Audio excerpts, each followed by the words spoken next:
Hello guys, BPSC online academy में आप लोग का बहुत बहुत स्वागत है। ये बीपीएससी मेकर कोचिंग के द्वारा ये टेस्ट सीरीज बनाया गया है जो कि 69th बीपीएससी के लिए है और ये हिंदी मीडियम में हम ये टेस्ट सीरीज ला रहे हैं। इसका इंग्लिश मीडियम का क्वेश्चन पेपर हमको अभी तक नहीं मिला। अगर इंग्लिश मीडियम का मिल जाता है तो वैसे ही हम इसको ला लेंगे, ठीक है।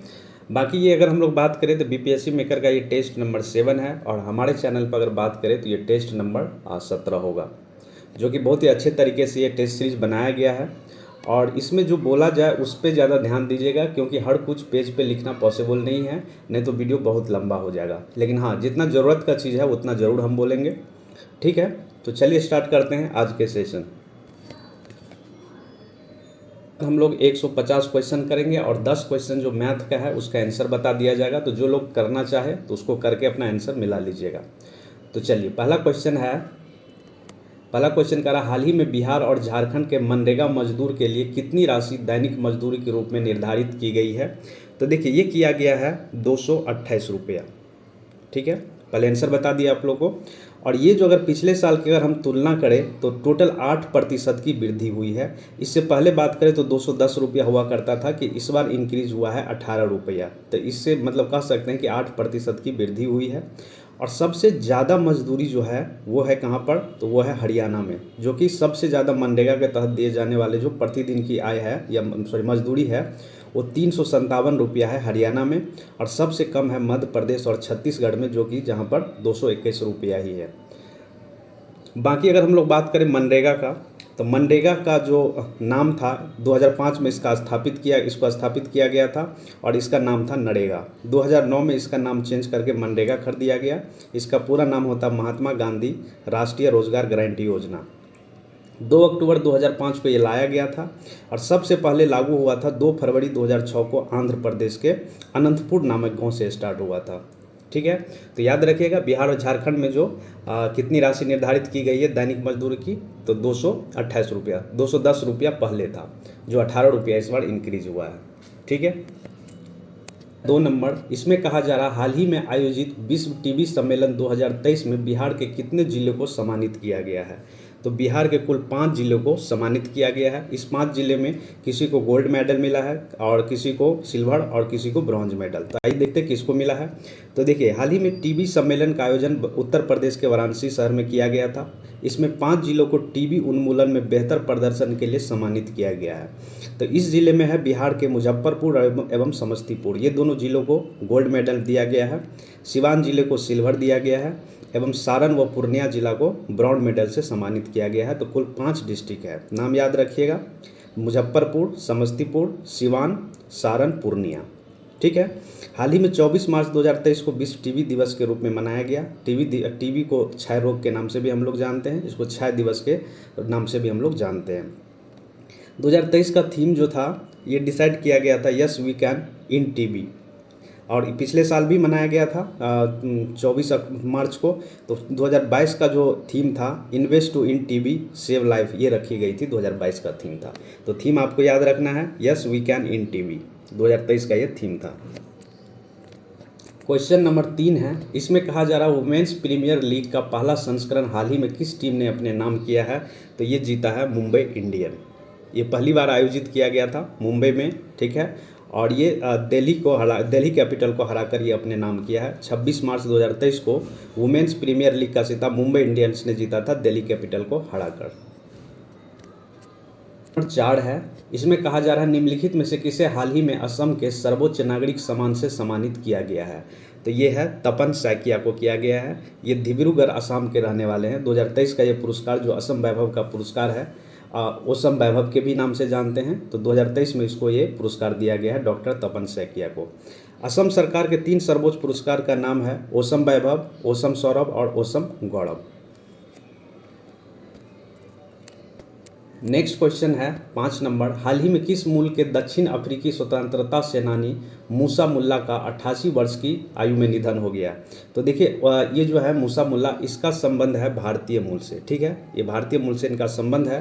भारतीय मूल के दक्षिण अफ्रीका स्वतंत्रता सेनानी मूसी मुल्ला का लंबी बीमारी के बाद 88 वर्ष की उम्र में इनका निधन हो गया। ये 1994 में जब नेल्सन मंडेला के दक्षिण अफ्रीका के राष्ट्रपति बने थे, तो उसके बाद इसको ईरान के दक्षिण अफ्रीका के राजदूत के तौर पे इसको नियुक्त किया गया था। उसके बाद ये पाकिस्तान के भी उच्चायुक्त रह चुके हैं, जिनका भी हाल ही में जो है निधन हो गया। तो ये भारतीय मूल के हैं। नाम याद रखिएगा, मूसा मुल्ला। नेक्स्ट क्वेश्चन है 6 नंबर। इसमें कहा जा रहा है निम्नलिखित में से कहाँ हाल ही में गृह मंत्री अमित शाह ने गोरता शहीद स्मारक का उद्घाटन किया? तो देखिए 26 मार्च 2023 को केंद्रीय गृह मंत्री अमित शाह के द्वारा कर्नाटक में गोरता शहीद स्मारक और सरदार वल्लभ भाई पटेल के स्मारक का उद्घाटन किया। ठीक है, इसका संबंध है, जो गोरता स्मारक है इसका संबंध है हैदराबाद के निजाम के शासनकाल में जो 200 लोग मारे गए थे, उसी के याद में कर्नाटक में गोरता शहीद स्मारक का निर्माण करवाया गया। तो इसका ऑप्शन देख लेते हैं हम लोग। तो इसका सही आंसर हो जाएगा डी। ठीक है, ये कर्नाटक में किया गया है, नाम है इसका गोरता शहीद स्मारक। क्वेश्चन नंबर है 7। इसमें कहा जा रहा है मार्च 2023 में इसरो ने वन बेबी इंडिया 2 मिशन के तहत कितने उपग्रह सैटेलाइट को लॉन्च किया है? तो ये किया गया है 36 सैटेलाइट को लॉन्च किया गया है। भारतीय अंतरिक्ष अनुसंधान संगठन, जिसको इसरो कहा जाता है, इन्होंने आंध्र प्रदेश के श्री हरिकोटा से 36 उपग्रह ले जाने वाले एक रॉकेट लॉन्च किया है, और इसका व्हील मार्क जो था इसका नाम है LVM-3। ठीक है, और ये जो है 23 अक्टूबर 2022 को इसरो ने एक साथ 36 उपग्रह को पहले सेट लॉन्च किया था। तो 7 का सही आंसर हो गया आपका बी। ठीक है 8 नंबर। और इसमें कहा जा रहा है निम्नलिखित में से किसके द्वारा हाल ही में एक नए डिजिटल प्लेटफॉर्म सागर मंथन का लॉन्च किया गया है?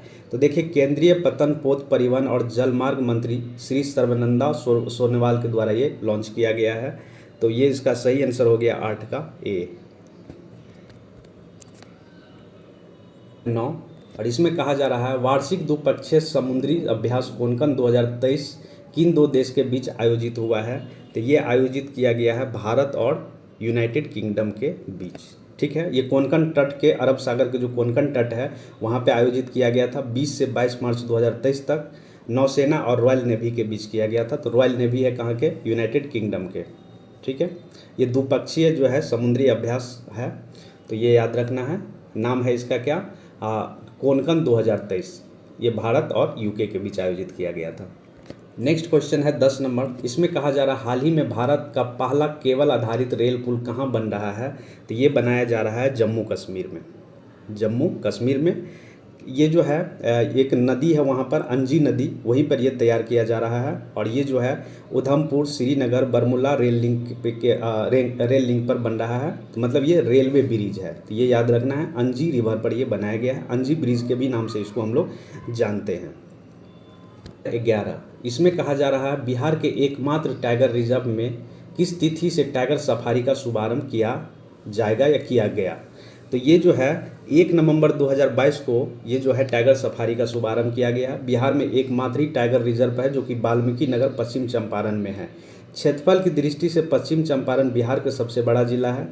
हालांकि हाल ही में घोषणा के अनुसार बिहार के कैमूर में दूसरा टाइगर रिजर्व बनाया जा रहा है। साथ ही अररिया में अगर बात करें तो ओराई हिगना एक जगह का नाम है जहाँ पे पहला मंकी पार्क स्थापित किया जाएगा।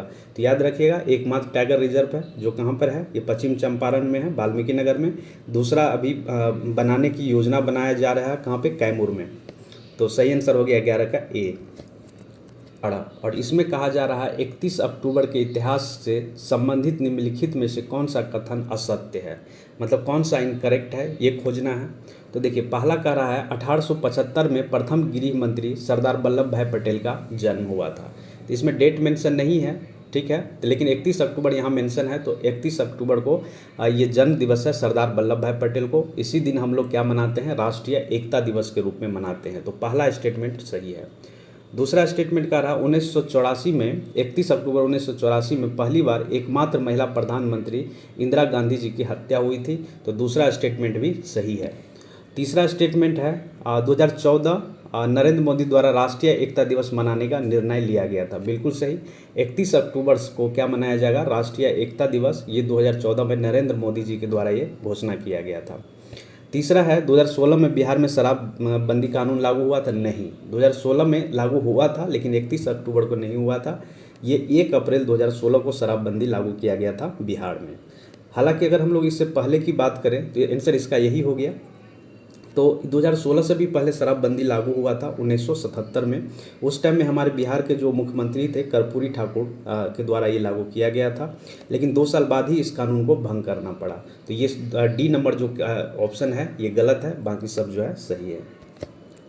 13 और इसमें कहा जा रहा है निम्नलिखित में से किस देश की जूनियर पुरुष हॉकी टीम ने सुल्तान जोहर हॉकी कप 2022 खिताब अपने नाम किया है? तो ये किया गया है भारत के द्वारा। ठीक है, सुल्तान जोहर कप का आयोजन 22 से 29 अक्टूबर 2022 तक मलेशिया में किया गया है और फाइनल में जो है भारत का मुकाबला ऑस्ट्रेलिया टीम के साथ हुआ था और उसके बाद जो है ऑस्ट्रेलिया को हराकर भारत ने खिताब अपने नाम किया था। तो सही आंसर हो गया 13 का ए। 14 और इसमें कहा जा रहा है किस देश की महिला टीम ने कोलंबिया टीम को हराकर फीफा अंडर 17 महिला विश्व कप का खिताब जीता है? तो ये हराया है स्पेन को। ठीक है, नाम याद रखिएगा, ये कौन है? कोलंबिया टीम को हराकर फीफा अंडर 17 महिला विश्व कप का खिताब किसने जीता है? तो स्पेन ने जीता है कोलंबिया को हराकर। तो सही आंसर हो गया इसका डी। 15 और इसमें कहा जा रहा हाल ही में लिखित पुस्तक प्रयोगधर्मी विकास शिल्प निम्नलिखित में से किससे संबंधित है? तो ये संबंधित है, ये नीतीश कुमार जो बिहार के मुख्यमंत्री है, नीतीश कुमार से संबंधित है। ये 2 खंडों में जो है ये पुस्तक, एक सेकेंड, ये 2 खंडों में पुस्तक को प्रकाशन किया गया है। इस पुस्तक के माननीय श्री नीतीश कुमार जी के द्वारा किए गए विकास कार्य के बारे में लिखा गया है ये बुक में। ठीक है, नीतीश कुमार जी बिहार में उनके द्वारा जो शुरू की गई महत्वपूर्ण योजनाएं और कार्यक्रम जो है, जैसे कि अगर बात करें तो मुख्यमंत्री वृद्धाजन पेंशन योजना जो कि 1 अप्रैल 2019 को ये लागू किया गया था या लाया गया था। उसके बाद अगर बात करें तो मुख्यमंत्री अनुसूचित जाति और अनुसूचित जनजाति उद्यमी योजना जो कि 4 अगस्त 2018 को ये आया था। फिर मुख्यमंत्री कन्या उत्थान योजना 3 अगस्त 2018 को लॉन्च किया गया था। 7 निश्चय योजना की 2015 में लॉन्च किया गया था। तो इसी सब जितने भी बिहार की स्कीम है, योजना है, उसी के बारे में ये बुक है। तो ये संबंधित है, नाम याद रखिएगा, प्रयोगधर्मी विकास शिल्प, ये है संबंधित माननीय नीतीश कुमार से। 16 है, इसमें कहा जा रहा है पटना के बाद बिहार का दूसरा तारामंडल किस जिला में बनकर तैयार हो गया है? तो ये जिला है दरभंगा। दरभंगा में दूसरा तारामंडल बनाया जा रहा है। ठीक है, उत्तर बिहार के इस तारामंडल का निर्माण जो है अमेरिकी वास्तुकार है, जो अमेरिकी आर्किटेक्चर है उसके द्वारा ये तैयार किया गया है। दरभंगा जिला की अगर हम लोग बात करें तो ये दरभंगा प्रमंडल के अंतर्गत ही आता है, जो कि पटना के बाद बिहार का दूसरा सबसे बड़ा एजुकेशन हब है। दरभंगा में बलसुंदरी मिट्टी पाया जाता है और आलू खेती के लिए बहुत महत्वपूर्ण मिट्टी मानी जाती है बलसुंदरी मिट्टी। और अगर बात करें और दरभंगा में और क्या है, तो ये प्रसिद्ध कुशेश्वर पक्षी बिहार का नाम सुने होंगे, ये भी बिहार के दरभंगा डिस्ट्रिक्ट के अंतर्गत ही आते हैं। और उत्तर भारत का सबसे बड़ा पक्षी बिहार यही है, जो कि साइबेरिया से पक्षी के लिए ये प्रसिद्ध है। साइबेरिया से पक्षी आता है यहाँ पर और फिर एक पार्टिकुलर टाइम में वो रिटर्न चले जाते हैं। 17 और इसमें कहा जा रहा है 2023 में मनाए गए प्रवासी भारतीय दिवस के 17वें संस्करण का थीम क्या था? तो देखिए, इसका थीम था कि diaspora reliable partners for India's progress in Amrit Kaal. तो इसका सही जो आंसर है ये ए है। ये इस थीम के साथ 17वें प्रवासी भारतीय दिवस मनाया है। ठीक है, ये जनरली मनाया क्यों जाता है? तो इसी दिन को महात्मा गांधी दक्षिण अफ्रीका से स्वयं अपने देश भारत आए थे 9 जनवरी को। ठीक है, आपसे आप कमेंट बॉक्स में मुझे बताइए 2023 में जो प्रवासी भारतीय दिवस मनाया गया वो कहाँ पे मनाया गया था? जगह का नाम बताइए कमेंट में। क्वेश्चन है 18 नंबर, इसमें कहा जा रहा भारत के पूर्व मुख्य न्यायाधीश और राज्यसभा के सदस्य रंजन गोगोई ने असम के मुख्यमंत्री हेमंत बिस्वा शर्मा की एक डायरी का विमोचन किया है। इसका नाम क्या है? तो इसके द्वारा जो डायरी का विमोचन किया गया है उसका नाम है चीफ मिनिस्टर डायरी नंबर 1। तो इसका सही आंसर है ए। ठीक है, तो ये रंजन गोगोई जो है अभी राज्यसभा के सदस्य बन गए हैं और ये असम के ही रहने वाले हैं। अभी वर्तमान में जो चीफ जस्टिस ऑफ इंडिया है वो DY चंद्रचूड़ है और 50वें नंबर का मुख्य न्यायाधीश है ये। ठीक है, अगर हम लोग बात करें उच्चतम न्यायालय का गठन का संबंधित प्रावधान, तो ये अनुच्छेद 124 में ये दिया गया है। ठीक है, चलिए यस। और इसमें कहा जा रहा है 12 और 13 जनवरी 2023 को the voice of global south summit की मेजबानी किस देश के द्वारा किया गया? तो ये किया गया है भारत के द्वारा। सही आंसर हो गया इसका सी। ठीक है। इस शिखर सम्मेलन में 120 देशों ने भाग लिया, जिनकी मेजबानी केंद्र मोदी के द्वारा किया गया था, मतलब जिसको एड्रेस किया गया था मीटिंग को, तो ये किया गया था नरेंद्र मोदी के द्वारा, ठीक है। और इसमें जो था थीम के अगर विषय की बात करें तो एकता की आवाज़, एकता का उद्देश्य, ये मेन थीम था इस मीटिंग का। और इसमें कहा जा रहा है हाल ही में किस राज्य में पोलो कॉम्प्लेक्स में एक पोलो खिलाड़ी की 120 फीट ऊंची प्रतिमा का अनावरण किया गया। तो ये किया गया है मणिपुर में। देखिए मणिपुर में जो है पोलो खेल का जन्मदाता माना जाता है। यहीं पर 120 फीट ऊंची प्रतिमा का अनावरण किया गया गृह मंत्री अमित शाह के द्वारा। ये पूर्वोत्तर का राज्य है, यहाँ पे पोलो खेल का जन्म स्थान माना जाता है। विश्व प्रसिद्ध तैरता हुआ लोकतक झील इसी मणिपुर में है। तो याद रखिएगा, ये जो पोलो खिलाड़ी का 120 फीट की जो ऊंची प्रतिमा है, ये मणिपुर में अनावरण किया गया है अमित शाह के द्वारा। क्वेश्चन को आप लोग एक बार सर्च करके मुझे बता दीजिएगा, क्योंकि बहुत लोग कमेंट कर रहे थे। इसका जो सही आंसर है सिंगापुर है, लेकिन इसमें जो दिया है एक्सप्लेनेशन में, इसके अनुसार ये जापान दिया हुआ है। हेलने पासपोर्ट इंडेक्स 2023 के अनुसार लगातार 5वें वर्ष किस देश का पासपोर्ट दुनिया के सभी पासपोर्ट से शक्तिशाली है? तो ये आंसर दिया गया है जापान। तो इसका एक्सप्लेनेशन हम पढ़ देते हैं, लेकिन आप लोग इसको कमेंट बॉक्स में मुझे बताइएगा कि सिंगापुर आंसर है या जापान है। तो इसका कहा रहा है कि हाल ही में जारी हेलने पासपोर्ट इंडेक्स 2023 के अनुसार जापानी पासपोर्ट लगातार 5वें वर्ष शीर्ष स्थान पर रहा है। साथ ही जापान पासपोर्ट धारक जो भी है 193 देश में वीज़ा फ्री एंट्री कर सकते हैं। जापानी पूर्व एशिया का एक जो है देश है, इसका राजधानी टोक्यो है, ठीक है। और यहाँ पे होंशु जो है सबसे बड़ा द्वीप है जापान का।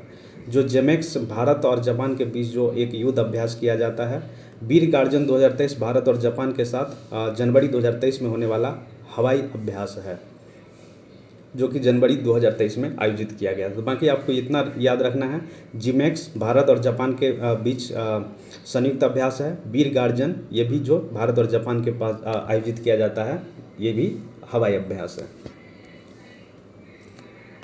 22 इसमें कह रहा है व्यापक प्रवासन और गतिशीलता भागीदारी समझौता, comprehensive migration and mobility partnership agreement पर भारत ने किस देश के साथ एक एग्रीमेंट पर साइन किया है? तो ये देश है ऑस्ट्रिया, ठीक है। तो इसका सही आंसर हो गया 22 का बी। क्वेश्चन नंबर है 23 और इसमें कहा जा रहा हाल ही में किस फिल्म के नाटू नाटू गाने को गोल्डन ग्लोब अवार्ड 2023 खिताब मिला है? तो ये किस फिल्म का है? RRR मूवी का है। तो ये तो सबको पता ही होगा। क्वेश्चन है 24 नंबर, इसमें कहा जा रहा अंतर्राष्ट्रीय महिला दिवस के अवसर पर बिहार के किस जिले की लक्ष्मी झा ने, नाम याद रखिएगा, बिहार का क्वेश्चन है, बीपीएससी के लिए पढ़ रहे, बहुत इंपॉर्टेंट है ये। तो अंतर्राष्ट्रीय महिला दिवस के अवसर पर बिहार के किस जिले की लक्ष्मी झा ने मात्र 36 घंटे में 19,341 फीट ऊंची तयकर अफ्रीकी महाद्वीप का सबसे ऊंचा पर्वत किलिमंजारो, ये तंजानिया के बॉर्डर पर है, पर पहुंचने का रिकॉर्ड कायम किया है। तो ये लक्ष्मी झा कहाँ की रहने वाली है? तो ये सहरसा डिस्ट्रिक्ट की रहने वाली है। और अंतर्राष्ट्रीय महिला दिवस कब मनाया जाता है, मुझे कमेंट बॉक्स में बताइए। जो कि ये अफ्रीकी महाद्वीप का सबसे ऊंचा पर्वत जो माउंट किलिमंजारो है, वहाँ पर पहुँचने का रिकॉर्ड दर्ज किया 36 घंटे में, ये जो 19,341 फीट ऊंचाई पर चढ़ के अपना रिकॉर्ड बनाया। 25 इसमें कहा जा रहा है निम्नलिखित में से किस पोत पर हाल ही में नौसेना कमांडर का पहला संस्करण आयोजित किया गया? तो ये आयोजित किया गया INS विक्रांत पर, ठीक है। वर्तमान में भारतीय समुद्र की सूची में जो है, जैसे थल सेना के प्रमुख कौन है? तो ये जनरल मनोज पांडे है। वायु सेना के प्रमुख कौन है? तो एयर मार्शल VR चौधरी जी हैं। नौसेना के प्रमुख है एडमायरल R हरिकुमार, ठीक है। और वर्तमान में जो है चीफ ऑफ डिफेंस स्टाफ है, वो जनरल अमित चौहान को बनाया गया है। 26 और इसमें कहा जा रहा हाल ही में जारी चुनावी लोकतंत्र सूचकांक इलेक्टोरल डेमोक्रेसी इंडेक्स में भारत को कौन सा स्थान मिला है? तो ये स्थान मिला है 108 में। सही आंसर हो गया 26 का C। क्वेश्चन नंबर है 27, हाल ही में आयोजित 8वें राष्ट्रीय फोटोग्राफी पुरस्कार समारोह में लाइफ टाइम अचीवमेंट पुरस्कार से किसे सम्मानित किया गया है? तो ये सम्मान दिया गया है शिप्रा दास को। नंबर और इसमें कहा जा रहा हाल ही में फाइलूरस फिम्ब्रिएटस खबरों में रहा, बताए कि ये किसकी प्रजाति है? तो ये छिपकली की प्रजाति है। नाम इसका देख लीजिएगा आप लोग, ठीक है। ये भी खबरों में था, तो ये क्वेश्चन पूछा जा सकता है। भी नेक्स्ट क्वेश्चन है करंट अफेयर से। निम्नलिखित में से किसने हाल ही में 2023 बहरीन ग्रैंड प्रिक्स खिताब जीता है? तो ये जीता है मैक्स वर्स्टपन। सही आंसर है 29 का ए। 30 इसमें कहा जा रहा है इंडियन एयरफोर्स यूनिट की कमान संभालने वाली पहली महिला हाल ही में कौन बनी है? तो ये बनी है शालिजा धामी। ठीक है, तो डी इसका सही आंसर है। ये जो है भारतीय वायुसेना के ग्रुप कैप्टन शालिजा धामी को पश्चिम सेक्टर में जो है ये अपना यूनिट संभालने के लिए चुना गया है। 31 इसमें कहा जा रहा हाल ही में लिखित पुस्तक as good as my word memoir के लेखक कौन है? तो ये बुक लिखा गया है के.एम. चंद्रशेखर के द्वारा। ठीक है, हाल ही में गीतकार जावेद अख्तर की ज़िंदगी पर यह किताब लिखा गया है जादूनामा। ये भी याद रखना आप लोग को। 9 जनवरी 2023 को ये लॉन्च किया गया है। इस किताब के लेखक है अरविंद मंडलोई। और इसके अलावा और 2022 में कुछ फेमस पुस्तक है नाउ यू ब्रीथ, राखी कपूर के द्वारा लिखा गया है। द हीरो ऑफ टाइगर हिल, ये कैप्टन योगेंद्र सिंह यादव के द्वारा लिखा गया है। कश्मीर 370 के साथ और बाद, ये जितेंद्र दीक्षित के द्वारा लिखा गया है। हे राम टू जय सिया राम, ये आनंद वर्धन सिंह के द्वारा लिखा गया है। और टॉम्ब ऑफ सेंट, ये गीतांजलि श्री के द्वारा लिखा गया है। उसके बाद है गोल्डन बॉय नीरज चोपड़ा, नवदीप सिंह गिल के द्वारा लिखा गया है। बिरसा मुंडा जनजाति नायक, ये धर्मेंद्र प्रधान के द्वारा लिखा गया है। उसके बाद है how to live your life, ये रक्सिन बॉन्ड के द्वारा लिखा गया किताब है। ये बाकी अन्य किताब है जिसको आपको याद रखना है, एग्जाम में पूछा जा सकता है और ये सब न्यूज़ में बने हुए हैं। नेक्स्ट क्वेश्चन है 32 नंबर। इसमें कहा जा रहा है 8 अक्टूबर 2022 को जयप्रकाश नारायण की 44वीं पुण्यतिथि मनाई गई है। बताएं कि निम्न में से किसको पदयुक्त करने के लिए उन्होंने संपूर्ण क्रांति नामक आंदोलन चलाया था? तो ये चलाया गया था इंदिरा गांधी के अगेंस्ट में चलाया गया था। उस टाइम में जो प्रधानमंत्री थे हमारे इंडिया के, इंदिरा गांधी थे। जयप्रकाश नारायण जी का जन्म 11 अक्टूबर 1902 को सिताब दियारा गाँव में बिहार में हुआ था। 1970 में इंदिरा गांधी के विरुद्ध जो है इन्होंने एक संपूर्ण क्रांति चलाया नामक आंदोलन चलाया। उन्हें लोक नायक के नाम से भी हम लोग जानते हैं। वर्ष 1998 में उन्हें मरणोपरांत भारत रत्न से सम्मानित किया गया था और उन्हें समाज सेवा के लिए 1965 में मैग्सेसे पुरस्कार दिया गया था। तो इतना बात याद रखना है, यहीं से क्वेश्चन उठता है। 33 नंबर। हाल ही में 6 अक्टूबर 2022 को किस राज्य या केंद्र शासित प्रदेश में पहला पक्षी महोत्सव का उद्घाटन आयोजित किया गया? तो ये किया गया है जम्मू कश्मीर में। सही आंसर हो गया 33 का सी। क्वेश्चन नंबर है 34। हाल ही में 8 अक्टूबर 2022 को भारतीय वायुसेना इंडियन एयरफोर्स डे का कौन सा स्थापना दिवस मनाया है? तो ये मनाया गया है 95 नंबर। शिक्षक दिवस 2022 के अवसर पर 5 सितंबर को बिहार के कितने शिक्षकों को राजकीय शिक्षक पुरस्कार से सम्मानित किया गया है? तो ये शिक्षक है कितने? 20 शिक्षक को सम्मानित किया गया है। ठीक है, प्रत्येक शिक्षक को जो है अवार्ड दिया गया है और 15,000 रुपये का चेक का पुरस्कार प्रदान किया गया है। जबकि राष्ट्रीय शिक्षक पुरस्कार से बिहार के 2 शिक्षक को सम्मानित किया गया है, जो कि एक पटना से है और एक सुपौल डिस्ट्रिक्ट से है। चलिए नेक्स्ट क्वेश्चन है क्वेश्चन नंबर 36। एक सेकेंड। क्वेश्चन नंबर 36 में कहा जा रहा है हाल ही में 3 टॉप कोर्ट्स ऑफ इंडिया नामक पुस्तक का विमोचन हुआ है। इस पुस्तक के लेखक कौन है? तो देखिए, हाल ही में 3 टॉप कोर्ट्स ऑफ इंडिया नामक पुस्तक का विमोचन किया गया है। सुप्रीम कोर्ट के जो जस्टिस है संजय किशन कौल और पूर्व जस्टिस बीपी सिंह के द्वारा ये विमोचन किया गया है। इस पुस्तक के जो लेखक हैं या इस पुस्तक जो लिखा गया है वो पटना हाई कोर्ट के पूर्व जस्टिस थे, जिनका नाम है सुधीर कुमार कटारिया। इसके द्वारा ये किताब लिखा गया है। इस पुस्तक में बेसिकली न्यायपालिका के जो हिस्ट्री है उसके बारे में बताया गया है। न्यायपालिका, विधायपालिका और कार्यपालिका के अधिकार क्षेत्र के बारे में विस्तार से इसकी चर्चा मिलती है इस बुक में। इस बुक का नाम क्या है? 3 टॉप कोर्ट्स ऑफ इंडिया। तो इसका सही आंसर क्या हो जाएगा? सी, जस्टिस SK कटारिया, मतलब सुधीर कुमार कटारिया के द्वारा ये लिखा गया है। बाकी जस्टिस संजय किशन कौल और जस्टिस BP सिंह के द्वारा ये विमोचन किया गया था। 37 नंबर। इसमें कहा जा रहा है केंद्रीय सड़क परिवहन और राजमार्ग मंत्री नितिन गडकरी द्वारा 14 नवंबर 2022 को असम दरभंगा एक्सप्रेसवे की आधारशिला रखी गई। बताए कि यह एक्सप्रेसवे बिहार के कितने ज़िले से होकर गुजरेगी? तो ये बिहार में 7 जिलों से होकर गुजर रही है। जैसा कि आप लोगों को पता होगा कि 14 नवंबर 2022 को नीतीश गडकरी जो है बक्सर जिले के दौरे पे आए थे और अटेंड करने के लिए संत संगमा मीटिंग अटेंड करने के लिए आए थे। तो उनके द्वारा बिहार में पहली बार 189 किलोमीटर की लंबी लाइन जो है असम दरभंगा एक्सप्रेसवे की आधारशिला रखी गई है। वो बिहार के 7 जिला से होकर गुजरती है। तो ये 7 जिला में सम्मिलित कौन सा है? गया, जहानाबाद, पटना, वैशाली, मुजफ्फरपुर और दरभंगा, नवादा वगैरह ये सब है जो 7 जिले इसके अंतर्गत आएंगे। ठीक है, और यह कार्य जो है 2024 तक पूरा करने का लक्ष्य रखा गया है। तो 37 का सही आंसर हो गया सी। क्वेश्चन नंबर है 38 नंबर, वर्ष 2022 में 76वें स्वतंत्र दिवस के अवसर पर गांधी मैदान पटना में निकाली गई कुल 9 झांकियों में किस विभाग की झांकी को पहला स्थान मिला है? तो ये मिला है कृषि विभाग को।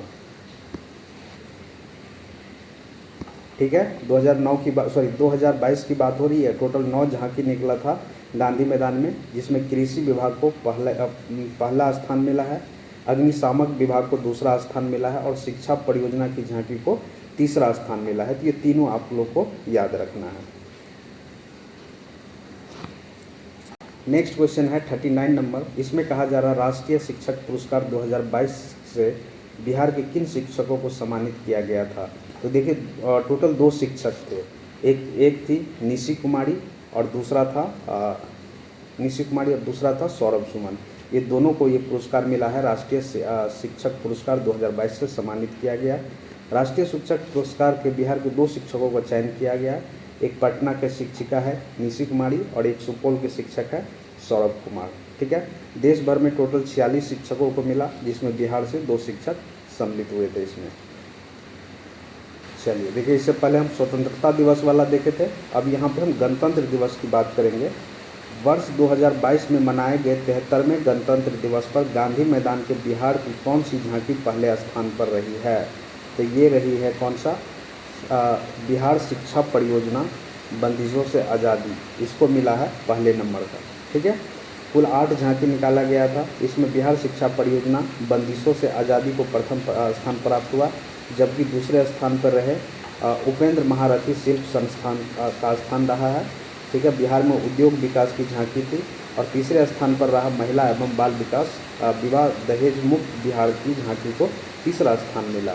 पिछले वर्ष पुरस्कार कृषि विभाग को मिला था, तो दूसरा पुरस्कार स्वास्थ्य विभाग को दिया गया था और तीसरा पुरस्कार मिला था संयुक्त रूप से जल संसाधन विभाग को मिला गया था इसको। ठीक है, तो 40 का हो गया बी। नेक्स्ट क्वेश्चन है 41 नंबर, इसमें कहा जा रहा है भगत सिंह ने किसके साथ सेंट्रल असेंबली में बम फेंका था? तो देखिए, हिंदुस्तान सोशलिस्ट रिपब्लिक एसोसिएशन के 2 सदस्य, एक थे भगत सिंह और दूसरा थे बटुकेश्वर दत्त, 8 अप्रैल 1919 को केंद्रीय विधानमंडल में बम फेंका था। उस समय जो है असेंबली में जो बहस चल रही थी वो ट्रेड डिस्प्यूट बिल और सेफ्टी बिल को लेकर बहस चल रही थी। तो मेन इसका था कि सरकार को डराना है, मतलब अंग्रेज को डराना मेन इसका मकसद था। तो इसका सही आंसर हो गया 41 का सी। क्वेश्चन है 42 नंबर, इसमें कहा जा रहा है निम्नलिखित में से किस युग्म को इंग्लैंड में अंग्रेज अधिकारियों की हत्या के आरोप में फांसी की सज़ा मिली थी? तो इसका सही आंसर है ये मदन लाल ढींगरा एवं उधम सिंह। अब इसके बारे में हम लोग थोड़ा जान लेते हैं। इंग्लैंड में अंग्रेज अधिकारियों की हत्या के आरोप में मदन लाल ढींगरा तथा उधम सिंह को फांसी की सज़ा मिली थी। मदन लाल ढींगरा की अगर बात करें तो 1 जुलाई 1909 को लंदन में भारतीय संघ की बैठक में भारत राज्य सचिव के सलाहकार करजन वाली को गोली से भून दिया था, फलतः उन्हें फांसी की सज़ा हुई। उसके बाद उधम सिंह जो जालियांवाला बाग के जो हत्या के अप्रत्यक्ष रूप से जिम्मेदार थे, पंजाब के गवर्नर माइकल ओडायर की लंदन में 1940 में हत्या कर दी थी, तो इनको उसी टाइम में 1940-46 के आसपास इनको फांसी की सज़ा हुई थी। तो 2 आदमी को लंदन में फांसी की सज़ा हुई थी, मदन लाल ढींगरा एवं उधम सिंह को। नेक्स्ट क्वेश्चन है 43 नंबर, इसमें कहा जा रहा 1907 के भारतीय राष्ट्रीय कांग्रेस की सूरत के वार्षिक अधिवेशन में अध्यक्ष कौन थे? 1907 में सूरत के कांग्रेस अधिवेशन में यहीं पे विभाजन हुआ था गर्म दल और नरम दल में। तो इसको जो अध्यक्ष बनाए गए थे रास बिहारी घोष को बनाया गया था अध्यक्ष। तो सही आंसर इसका है डी, 1960 की अगर हम लोग बात करें तो सूरत में एक ऐतिहासिक मीटिंग हुआ था भारतीय राष्ट्रीय कांग्रेस के 23वें वार्षिक अधिवेशन के नाम से हम लोग भी इसको जानते हैं। इसमें दो ग्रुप में बट गए पूरे इंडियन नेशनल कांग्रेस, एक उदारवादी एक उग्रवादी के लिए बट गए थे। तो उदारवादियों के अध्यक्ष पद को लेकर कांग्रेस का विभाजन हो गया। उग्रपंथी जहां लाला लाजपत राय के अध्यक्ष बनाना चाहते थे, वही उदारवादी जो थे वो रास बिहारी घोष को अध्यक्ष बनाना चाह रहे थे। अंततः जो है जो कांग्रेस का सेशन हुआ, रास बिहारी घोष के द्वारा अध्यक्ष बनने में सफल हुए, मतलब उसके द्वारा अध्यक्षता की गई। और 1906 के पास करवाए गए प्रस्ताव स्वदेशी बहिष्कार, राष्ट्रीय और शिक्षा स्वशासन के प्रयोग के लेकर विवाद और गहरा हो गया है। अतः दोनों पक्ष में जो संघर्ष है, संघर्ष के बाद जो है भारतीय राष्ट्रीय कांग्रेस का पहला विभाजन 1907 में सूरत अधिवेशन में हो गया था। 44 नंबर 1909 के इंडियन काउंसिल एक्ट में इस बात की व्यवस्था की गई थी। तो देखिए 1909 वाला जो एक्ट है उसको मॉर्ले मिंटो रिफॉर्म के भी नाम से जानते हैं। और इसमें जो है सांप्रदायिक प्रतिनिधित्व का जो बढ़ावा दिया था, मुस्लिम के लिए यहाँ पे सीट दे दिया गया था अलग से। ठीक है, मतलब कहने का मतलब ये है कि मुसलमानों के लिए एक पृथक निर्वाचन मंडल की व्यवस्था किया गया था। तो यही व्यवस्था किया गया था मेन इसमें। 45 इसमें कहा जा रहा है महात्मा गांधी से संबंधित निम्नलिखित आश्रमों में कौन सबसे पुराना है। तो देखिए ये जो है फिनिक्स फॉर्म जो है सबसे पुराना है, क्योंकि महात्मा गांधी ने फिनिक्स फॉर्म जो डरबन दक्षिण अफ्रीका में स्थापित किए थे 1904 में। ठीक है, और फिनिक्स आश्रम 27 फरवरी 2000 को दोबारा खोला गया। फिनिक्स महात्मा गांधी द्वारा स्थापित प्रथम आश्रम था, अतः जो है फिनिक्स फॉर्म होगा। बाकी ये सदाकत और ये साबरमती, सदाकत तो नहीं से संबंधित थे, लेकिन साबरमती और वारधा जो है ये इंडिया में आने के बाद ये आश्रम खोले। तो सबसे पहले फिनिक्स फॉर्म 1904 में डरबन साउथ अफ्रीका में खोले थे महात्मा गांधी जी के द्वारा।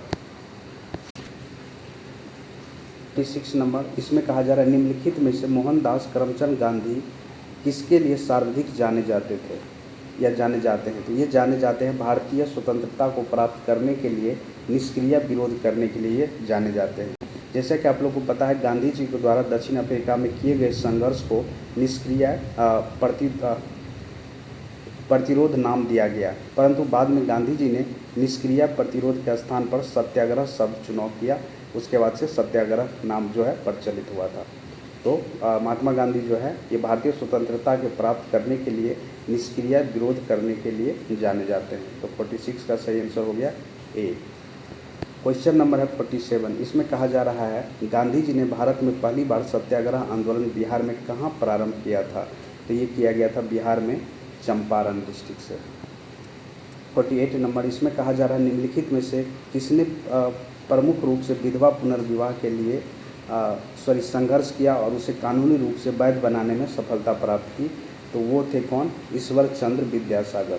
कोलकाता के संस्कृत कॉलेज में आचार्य ईश्वर चंद्र विद्यासागर ने विधवा पुनर्विवाह के लिए अथक संघर्ष किया। उन्होंने यह प्रमाणित करने का भी प्रयास किया कि वेदों में पुनर्विवाह को मान्यता दी गई, मतलब बाद में पुनर्विवाह का भी मान्यता दिया गया। इन प्रयासों से 26 जुलाई 1856 को हिंदू विधवा पुनर्विवाह अधिनियम पारित भी हुआ इसी के सहयोग से। तो 48 का सही आंसर हो गया बी। 49 नंबर इसमें कहा जा रहा है कि मोपला आंदोलन 1921 में कहाँ हुआ था। तो ये हुआ था मलाबार कोस्ट, मतलब केरल के आसपास हुआ था। तो सही आंसर है ए। 10 नंबर इसमें कहा जा रहा है दक्षिण भारत में सिंचाई व्यवस्था का अग्रदूत किसे माना जाता है। तो ये माना जाता है सर आर्थर कॉटन को। सही आंसर है इसका सी। नाम याद रखिएगा, सर आर्थर कॉटन। ये जो है दक्षिण भारत में सिंचाई व्यवस्था लागू किया और इसी को अग्रदूत माना जाता है। नेक्स्ट क्वेश्चन है 51 नंबर, रंजीत सिंह किस मिसल से संबंधित थे। तो देखिए जब जो सिख धर्म जो है 12 मिसल में डिवाइड हो गया था, तो उस टाइम में रंजीत सिंह जो है ये बिलोंग करते थे सुरचकिया मिसल से बिलोंग करते थे, जो ऑप्शन में नहीं दिया हुआ है। इसका सही आंसर हो गया क्या, ई। ठीक है, इनमें से कोई नहीं। अगर इसके थोड़ा हम लोग डिटेल में जाए तो रंजीत सिंह का जन्म 13 नवंबर 1780 में 80 को हुआ। ये सुकरचकिया मिसल से मतलब बिलोंग करते थे। और इन्हीं के जो इनके पिताजी का नाम महासिंह हुआ करता था। महाराजा रंजीत सिंह और अंग्रेज के बीच 25 अप्रैल 1809 को अमृतसर की संधि हुई थी। तो इसमें सुलचकिया वंश तो दिया नहीं है, वंश मतलब रिजल्ट वही, तो इसका सही आंसर हो गया इनमें से कोई नहीं। नेक्स्ट क्वेश्चन है 52 नंबर। इसमें कहा जा रहा है बंगाल की खाड़ी में समुद्री डकैती हेतु हुगली का उपयोग कौन करता था। हुगली नदी की बात हो रही है, तो ये उपयोग में लाया जाता था पुर्तगालियों के द्वारा। नेक्स्ट क्वेश्चन है 53 नंबर। इसमें कहा जा रहा है उस समय जब नेपोलियन की शक्ति के सामने यूरोप के साम्राज्य धाराशाही हो रहे थे, नीचे लिखे गवर्नर जनरल में से किस एक ने भारत में ब्रिटिश पताका फहरा रखी थी। तो वो हुआ करते थे कौन, लॉर्ड वेलेस्ली। सही आंसर इसका हो गया बी। क्वेश्चन नंबर है 54। इसमें कहा जा रहा है फराइजी निम्नलिखित में से कौन थे। तो ये फराइजी जो थे हाजी शरीयत उल्लाह के अनुयायी, मतलब उसके फॉलोअर जो थे उसको कहा जाता था फराइजी। और इसके द्वारा एक मूवमेंट भी स्टार्ट किया गया था लगभग 1838 के टाइम में, 38 से 60 के दौरान में फराइजी मूवमेंट चलाया गया था। ये मूवमेंट कहाँ चला था, तो ये मूवमेंट चला था बंगाल में। और उसके बाद इन्हीं के जो हाजी शरीयत उल्लाह के पुत्र हुए दद्दू मियाँ, उन्हीं के द्वारा ये लीड किया गया था। उन्होंने योजना बनाया था कि अंग्रेज़ों को यहाँ से निकालना है। तो इसी में एक विद्रोह चला था जिसको फराइजी मूवमेंट के नाम से हम लोग जानते हैं। तो इसका 54 का सही आंसर हो गया डी। और इसमें कहा जा रहा है वंदे मातरम गीत निम्नलिखित में से किसने लिखा है। तो देखिए वंदे मातरम गीत जो लिखा गया है ये बंकिम चंद्र चटर्जी की प्रसिद्ध कृति आनंद मठ से लिया गया है। इस उपन्यास का कथानक सन्यासी विद्रोह पर आधारित है। 1896 में कांग्रेस के कलकत्ता अधिवेशन में पहली बार ये गाया गया था वंदे मातरम। तो ये लिखा गया था किसके द्वारा, बंकिम चंद्र चटर्जी के द्वारा लिखा गया था। ये आंसर कौन सा हो गया, ये हो गया D, Bankim Chandra Chatterjee. Question 56 number. किसके शासनकाल में डायमेकस भारत आया था। तो वो उस टाइम में जो थे यहाँ के शासक वो थे बिंदुसार। सही आंसर हो गया इसका बी। देखिए स्ट्रैबो के अनुसार, स्ट्रैबो एक इतिहासकार था, उसके अनुसार सीरिया के राजा एंटियोकस ने डायमेकस नामक अपना एक राजदूत जो है वो बिंदुसार की राजसभा में भेजा था। यह मेगेसनी के स्थान पर आया था। तो ये भी याद रखना आपको, ये जो डायमेकस है ये बिंदुसार के समय में भारत आए हुए थे, मतलब मौर्य काल के टाइम में। 57। और इसमें कहा जा रहा है भारत का प्रथम अस्पताल एवं औषधि बाग निर्माण किसने करवाया था। तो ये करवाया गया था अशोक के द्वारा। ठीक है, जैसा कि आप लोगों को पता है सम्राट अशोक युद्ध के लिए इतना प्रसिद्ध नहीं हुआ जितना कि एक धर्म विजेता एवं परोपकारी कार्यों के लिए प्रसिद्ध हुआ। वह न केवल मानव व न संपूर्ण प्राणी का उदारता की दृष्टिकोण रखता था जब कलिंगा युद्ध के बाद। तो इसका सही आंसर हो गया 57 का डी। में कहा जा रहा निम्नलिखित में से किस हिंद यवन शासक ने शीशे के सिक्के जारी किए थे। तो देखिए एक साउथ में भी चालू हुआ था शीशे का सिक्के, लेकिन ये जो ऑप्शन दिया हुआ है इसके अनुसार है स्ट्रैटो 2 के टाइम में शीशे का सिक्के जारी किया गया था। ठीक है, और इसका जो समय शासक था वो 25 ईसा पूर्व से लेकर 10 ईसा पूर्व तक ये माना जाता है। क्वेश्चन नंबर है 59 नंबर। इसमें कहा जा रहा है चंद्रगुप्त के नवरत्नों में से निम्न में कौन फलित ज्योतिष से संबंधित था। तो देखिए चंद्रगुप्त द्वितीय विक्रमादित्य कुशल शासक की प्रशंसा जो किया गया है ये चीनी यात्री फाहियान के द्वारा भी किया गया है। इनके नवरत्नों में जो प्रसिद्ध रहे हैं वो सबश्रेष्ठ महाकवि कालिदास भी रहे थे इनके कोट में। और जबकि दक्षिणक जो है ये जो है फलित ज्योति से संबंधित थे। तो इसका सही आंसर हो गया 59 का सी। क्वेश्चन नंबर है 60 और इसमें कहा जा रहा है भारत के कला और पुरातात्विक इतिहास के संदर्भ में निम्नलिखित में से किस एक का सबसे पहले निर्माण किया गया था। तो ये जो निर्माण किया गया था इसका सही आंसर है बी, धौली स्थित शैलकृत हाथी। ये सबसे पहले निर्माण कराया गया था। भुवनेश्वर में स्थित लिंगराज मंदिर नगर शैली में बना है। लिंगराज मंदिर भुवनेश्वर का मुख्य मंदिर 7वीं शताब्दी में ये बनवाया गया था। जबकि वर्तमान स्वरूप का निर्माण जो है जजाति केसरी ने 11वीं शताब्दी में करवाया था। और धौली स्थिति शैलकृति हाथी का निर्माण 3री शताब्दी में हुआ था। तो इस हिसाब से देखा जाए तो भुवनेश्वर का 11वीं शताब्दी में हुआ था, और धौली स्थिति जो शैलकीर्ति है इसका जो निर्माण कराया गया था 3वीं शताब्दी में। तो सही आंसर हो गया इसका बी। अगर हम लोग महाबलीपुरम स्थित जो शैलकीर्ति है स्मारक उसकी बात करें तो वो भी 7वीं शताब्दी के आसपास बना था, ठीक है। और उदयगिरी की अगर हम लोग बात करें ये गुप्त काल में बनाया गया था, तो सही आंसर हो गया इसका बी, जो कि 3वीं शताब्दी में बना था और सबसे पहले यही बना था। और ये धौली स्थिति जो शैलकीर्ति है ये जो है अशोक के समय में ये कार्य पूरा हुआ था, मतलब मौर्य सम्राट अशोक के टाइम में ये कार्य पूरा हुआ था। सबसे पहले ये, उसके बाद ही सब कोई बना था। 61 नंबर, इसमें कहा जा रहा है कदम राजाओं की राजधानी कहाँ थी। तो कदम राजाओं की जो राजधानी थी बनवासी, इसका राजधानी हुआ करता था। कदम राजाओं की राजधानी बनवासी हुआ करता था, और इस राजवंश की स्थापना मयूर शर्मन के द्वारा किया गया था। बाद में पुलकेशन II ने अपने राज में ये मिला लिया, ठीक है। तो 61 का सही आंसर हो गया बी। और इसमें कहा जा रहा है कि मगध का कौन सा सम्राट अपरो परशुराम के नाम से जाना जाता है। तो पहले हम लोग इसका डिटेल देख लेते हैं, फिर आंसर खोजेंगे इसमें। तो मगध पर शिशुनाग वंश के पश्चात नंद वंश का वर्चस्व स्थापित हुआ था। नंद वंश का संस्थापक माना जाता है महापदानंद को, अथवा इसको उग्रसेन के नाम से भी जाना जाता है। पुराणों में महापदानंद को जो है ये अपरो परशुराम कहा गया है। तो इसमें जो है ऑप्शन दिया नहीं है, तो इसका सही आंसर क्या हो गया, उपयुक्त में से कोई नहीं। 63 नंबर, किसके ग्रंथ में चंद्रगुप्त मौर्य का विशिष्ट रूप से वर्णन हुआ है, वह है कौन। तो देखिए ये जो है विशाख दत्त का जो किताब है जो लिखा गया मुंडराक्ष, इसमें जो है चंद्रगुप्त मौर्य के विषय में विस्तृत सूचना प्राप्त होती है, या विस्तृत जानकारी के लिए आपको मुद्राक्ष पढ़ना पड़ेगा। इस ग्रंथ में चंद्रगुप्त के नंदराज का पुत्र माना गया। मुद्राक्ष में चंद्रगुप्त को बिरसल या कुलीनहीन भी कहा जाता है, ठीक है। तो ये याद रखिएगा, चंद्रगुप्त मौर्य ये अशोक के दादाजी थे, और इसी के द्वारा मौर्य साम्राज्य का स्थापना भी किया गया था। नेक्स्ट क्वेश्चन है 64 नंबर, इसमें कहा जा रहा है ऋग्वेद में अघन्या का प्रयोग किसके लिए हुआ है। तो अघन्या का प्रयोग हुआ है गाय के लिए। मतलब वैदिक काल में गाय को अघन्या माना जाता था, मतलब मारने योग्य नहीं माना जाता था। तो गाय की हत्या अथवा उसे घायल करने वाले व्यक्ति को मृत्यु दंड तक की भी व्यवस्था की गई थी उस टाइम में। तो गाय के लिए यूज किया गया था अघन्या। क्वेश्चन नंबर 65, और इसमें कहा जा रहा है कि घोड़े की नाल के आकार की मेहराब सर्वप्रथम किस में प्रयोग में लाई गई थी। तो ये लाया गया था अलाई दरवाज़ा में। और अलाई दरवाज़ा का निर्माण किसके द्वारा किया गया था। तो ये किया गया था अलाउद्दीन खिलजी के द्वारा कुतुब मीनार के निकट करवाया था। इसका निर्माण लाल पत्थरों तथा संगमरमर के द्वारा हुआ था। 1311 ईस्वी में ये बनकर तैयार हुआ था। इल्तुतमिश के मकबरे की तरह इसमें भी चौकेर बड़ा कमरा हुआ करता था, जिसकी छत पर एक गुंबद के आकार का बना हुआ था, ठीक है।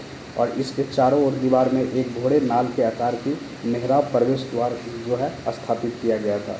याद रखिएगा, अलाई दरवाज़ा का निर्माण कराया गया था अलाउद्दीन खिलजी के द्वारा, और 1311 ईस्वी में ये बनकर तैयार हुआ था। नंबर है 66, और इसमें कहा जा रहा है तबकत अन्नासरी के लेखक कौन है। तो ये लिखा गया है मिनहाज उस सिराज के द्वारा।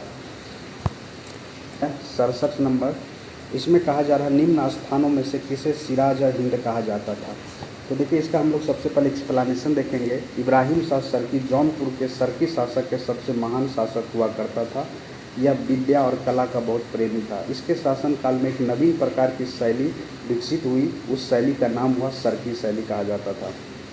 उसका उदय हुआ। इस शैली के साधारण प्रकार की मीनारें हटा दी गई, उसमें हिंदू प्रभाव को चिन्हित करने लगे। उस समय सिराज हिंद की उपाधि धारण की थी इब्राहिम शाह सरकी के द्वारा, और उसके समय में जौनपुर की संस्कृति विद्या जो थी वो चरम सीमा पर थी और चारों तरफ फैल गया था। इसीलिए जौनपुर को भारत का सिराज नाम से विख्यात मतलब कहा जाता था। तो सही आंसर कौन है गया 67 का, तो ये हो गया बी। क्वेश्चन है 68 नंबर, होयसल की प्राचीन राजधानी द्वार समुद्रम का वर्तमान नाम क्या है। तो वर्तमान नाम है हेलेबीड। और इसमें कहा जा रहा है किस मुगल शासक ने भारत में ऑटोमन युद्ध पद्धति को अपनाया था। तो ये अपनाया गया था बाबर के द्वारा। सही आंसर हो गया इसका डी। इसका एक्सप्लेनेशन थोड़ा हम लोग देख लेते हैं। मुग़ल शासक जो बाबर ने भारत में ऑटोमन युद्ध पद्धति को पानीपत के प्रथम युद्ध में इस्तेमाल किया गया था, जो पानीपत की प्रथम लड़ाई हुई थी 1526 ईस्वी में, ठीक है।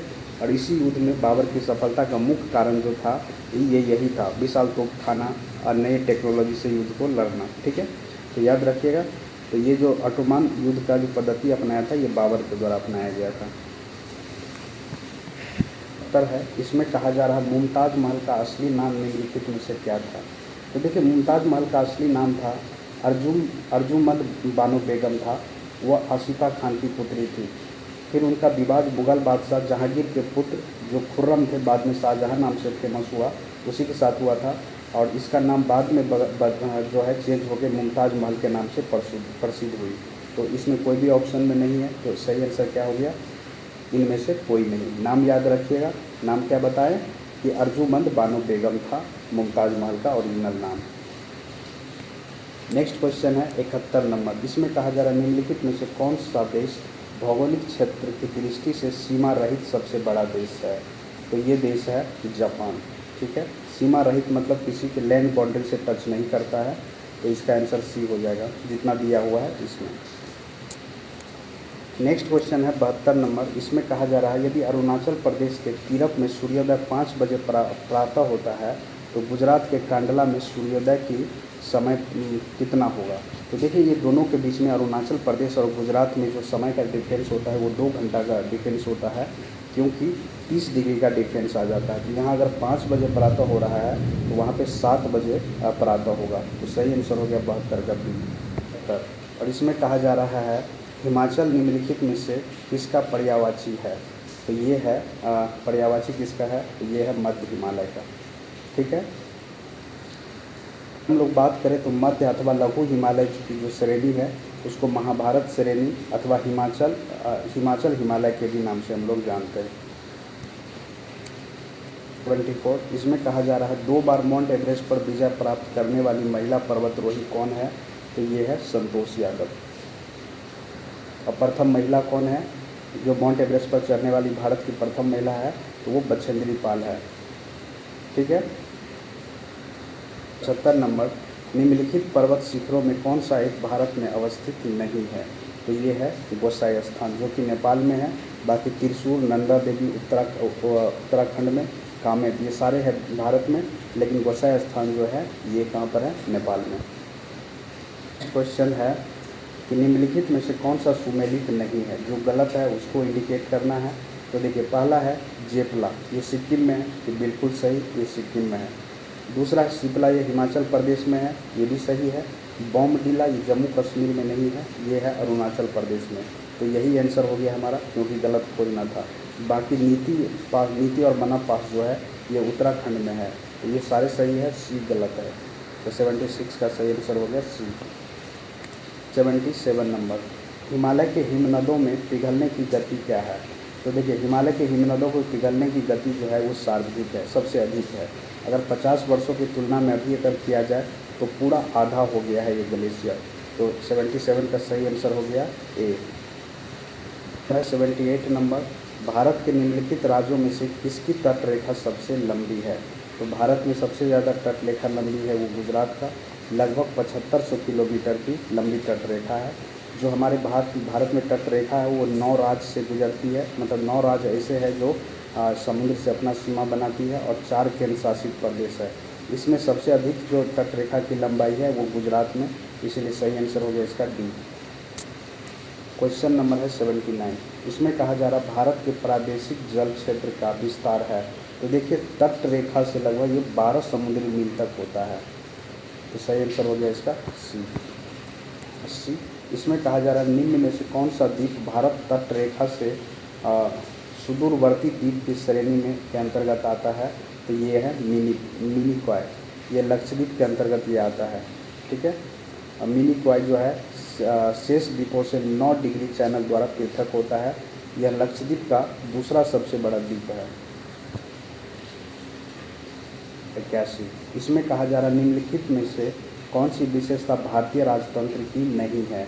तो ये जो है सत्तावादी सरकार ये नहीं है, बाकी लोकतांत्रिक सरकार, विधि का शासन, एक संविधान, ये सारे जो है ये है राजतंत्र की है, बट ये सत्तावादी सरकार जो है ये राजतंत्र की निशानी नहीं है, यह विशेषता नहीं है। क्वेश्चन नंबर है 82, इसमें कहा जा रहा भारत में दल विहीन प्रजातंत्र किसने प्रस्तावित किया था। तो देखिए ये प्रस्तावित जो किया गया है ये जयप्रकाश नारायण के द्वारा किया गया है और महात्मा गांधी के द्वारा कहा गया था।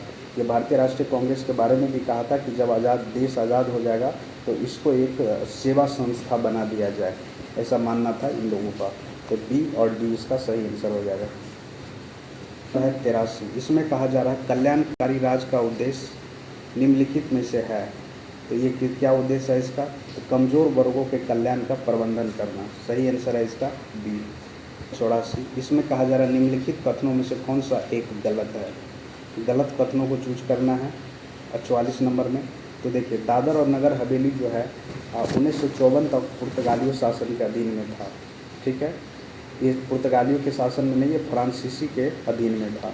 तो इसमें देखिए कौन सा ऑप्शन सी जो है ये कह रहा है फ्रांसीसी औपनिवेशिक शासन के अंतर्गत थे। तो फ्रांसीसी नहीं, तो यहाँ पे जो है सॉरी हम भी उल्टा बोल दिए। दादर नगर हवेली जो है वर्ष 1954 तक फ्रांसीसी औपनिवेशिक शासन के अंतर्गत नहीं था, ये पुर्तगाली शासन के अंतर्गत था। तो ये एक गलत है, बाकी सब सही है। वो भी एक बार स्टेटमेंट देख लीजिए। दमन और दीव को भारतीय संविधान के 56वें संशोधन द्वारा गोवा से अलग किया गया, बिल्कुल सही है। गोवा को 1987 में पूर्ण राज्य का दर्जा मिला, ये भी सही है। दीप खम्बत की खाड़ी में एक टापू है, ये गुजरात के पास है। इसमें सारे सही है सी को छोड़ के। क्वेश्चन नंबर है 85, भाषा के आधार पर राज्यों के गठन हेतु राज्य पुनर्गठन आयोग की स्थापना कब की गई थी। तो इसका स्थापना किया गया था 1953 में। ठीक है, 29 दिसंबर 1953 को की गई थी और इसका रिपोर्ट सबमिट हुआ था 1955 में। इस आयोग के जो अध्यक्ष बनाए गए थे फजल अली के, और इसके अलावा 2 सदस्य और थे, हृदय नाथ कुंजरू और KM पनिक्कर। ठीक है, इस आयोग की अनुशंसा को राज्य पुनर्गठन अधिनियम 1956 में लागू किया गया और भाषाई के आधार पर गठित पहला राज्य जो बना है वो कौन बना है, आंध्र प्रदेश। 86 नंबर, भारतीय संविधान के निम्नलिखित अनुच्छेद में कौन सा विधायी सत्ता पर पूर्ण नियंत्रण लगाता है। तो ये कौन सा है, ये है अनुच्छेद 14। अनुच्छेद 14 क्या कहता है, संविधान के अनुच्छेद 14 में विधायन सत्ता का पूर्ण नियंत्रण लगाता है। यह उपबंध कहता है कि किसी व्यक्ति को विधि के समक्ष समानता से या विधियों के समक्ष समान संरक्षण से वंचित नहीं किया जाएगा। प्रत्येक व्यक्ति चाहे वो नागरिक हो या विदेशी, सब पर यही अधिकार लागू होता है। तो 86 का सही आंसर हो गया सी। क्वेश्चन नंबर है 87 नंबर, भारतीय संविधान के समानता का